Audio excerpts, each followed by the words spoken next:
Depuis le 5 juillet dernier, le processus d'enrôlement sur la liste électorale a pris fin après 2 reports successifs. En principe, la liste électorale provisoire sera affichée le 26 juillet prochain, malheureusement la sensibilisation sur le contentieux n'est pas encore effective.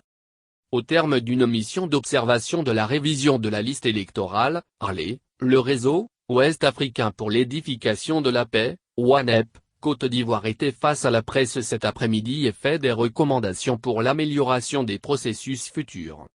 Il demande au gouvernement de dissocier les différentes opérations et à la CED d'intensifier les actions de sensibilisation auprès des populations sur tout le processus électoral et le chronogramme des activités de la CED concernant l'élection du président de la République et de commencer dès maintenant la sensibilisation pour le contentieux.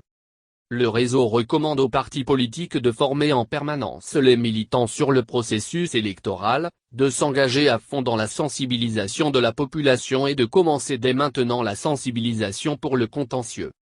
Il invite la société civile de sensibiliser la population sur l'intérêt et l'importance du processus électoral, de commencer les sensibilisations au moins un mois avant le début du processus de l'ARLE, commencer dès maintenant la sensibilisation pour le contentieux.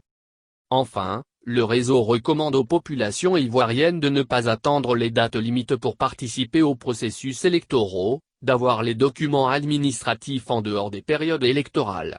Et aux partenaires au développement, d'accompagner la commission électorale indépendante et les organisations de la société civile à temps pour le succès de leur mission en vue d'un processus apaisé et réussi.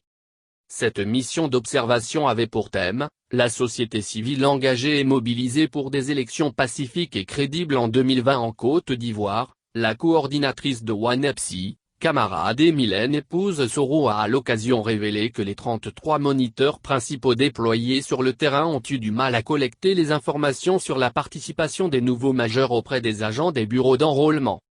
Une information serait venue de la commission centrale demandant aux agents de ne pas communiquer sur les chiffres de l'enrôlement. Ceci ne nous a pas permis de collecter des données désagrégées par genre en termes de participation. Cependant, une amélioration du nombre des inscrits devrait pouvoir être constatée car nous avons constaté un certain engouement des populations à la faveur de nos activités de sensibilisation, s'est-elle justifiée. Madame Soro a annoncé que ces hommes ont déploré le non-respect des mesures barrières de lutte contre le Covid-19 dans les centres d'enrôlement et ont constaté également l'absence de dispositifs de lavage des mains dans les centres observés.